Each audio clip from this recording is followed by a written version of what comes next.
CM Arvind Kejriwal को मिली जमानत। देखिए इस पूरी रिपोर्ट। रोल है भाई पीडीए का माइक थोड़ा ऊपर कर दो। हो गया। अरे थोड़ा पीछे खड़ा करवा देते, सबको मिल जाएगा अच्छे से। रोल पीडीए का माइक। अरविंद केजरीवाल जी को भाई लाओ तो मत यार। आज जमानत मिली है और ये जमानत इस बात का संदेश है कि देश के अंदर न्याय व्यवस्था कायम है।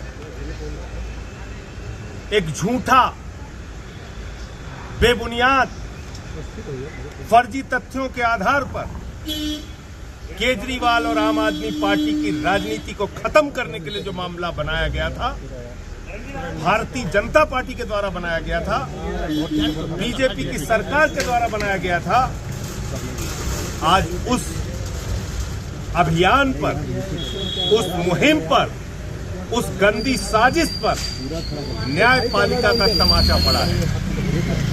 ये सत्य की विजय है।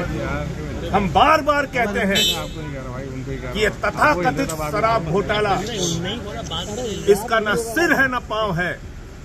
ये झूठ की बुनियाद पर तैयार किया गया है। इसमें न कोई तथ्य है न प्रमाण है। ये झूठ की बुनियाद पर तैयार किया गया है। और आज जो फैसला आया है, इससे न्यायपालिका के प्रति लोगों के मन में आस्था और विश्वास और मजबूत होगा।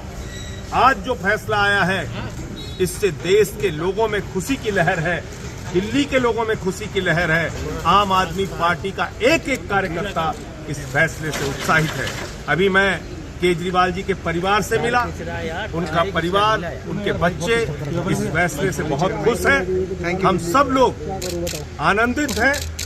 ये हम सब के लिए बहुत बड़ी जीत है, बहुत बड़ी विजय है और भारतीय जनता पार्टी के मुंह पर जोरदार तमाचा है।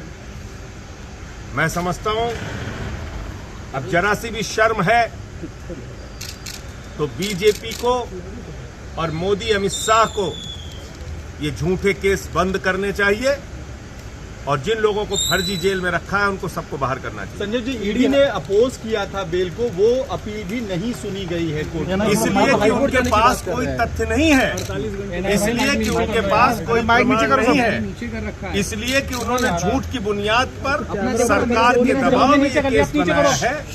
इसलिए उनको कोई, उनकी बात नहीं सुनी गई न्यायपालिका में। तो यही मैं कह रहा हूं कि ये सिर्फ और सिर्फ इस पूरे मुकदमे का मकसद था अरविंद केजरीवाल की राजनीति को खत्म करना, आम आदमी पार्टी की राजनीति को खत्म करना, आम आदमी पार्टी को क्रश करना, बर्बाद करना। ये मकसद था बीजेपी हाईकोर्ट जाने की बात कह रही है। और मुझे लगता है कि वो न्यायपालिका की लड़ाई है, उसके लिए हम लोग भी तैयार हैं। और कोई भी न्यायपालिका से जब एक जमानत मिली है, तो मैंने तो आज तक कभी ऐसा नहीं सुना कि आनंद फानंद में आप जाके कहीं उसको ऊपर से उस जमानत के खिलाफ कुछ कर पाए। सर, चुनाव के ठीक पहले उनको गिरफ्तार किया गया था, तब स्पेशल सर्कमस्टेंसेस में बेल दी गई और अब चुनाव के बाद उस वक्त भी मकसद यही था, चुनाव प्रचार से केजरीवाल को रोकना। उस वक्त भी मकसद यही था, आम आदमी पार्टी को हराना और आम आदमी पार्टी को खत्म करना। तो इसलिए मैं कह रहा हूं कि ये मुकदमा ही पूरा झूठ की बुनियाद पे, झूठे तथ्यों के आधार पे, फर्जी तरीके से मामला बनाया गया है और एक एक आदमी को पकड़ के जेल में डाला आप लोग ये भी कहते रहे हैं कि सारी गिरफ्तारियां चुनाव के लिए की जा रही थी। अब आपकी बात तो तस्दीक देता है कि चुनाव हो गए तो गिरफ्तार। भाई ये तो साफ दिख रहा है ना, आप देखिए ना कि चुनाव संपन्न हो गया, चुनाव खत्म हो गया।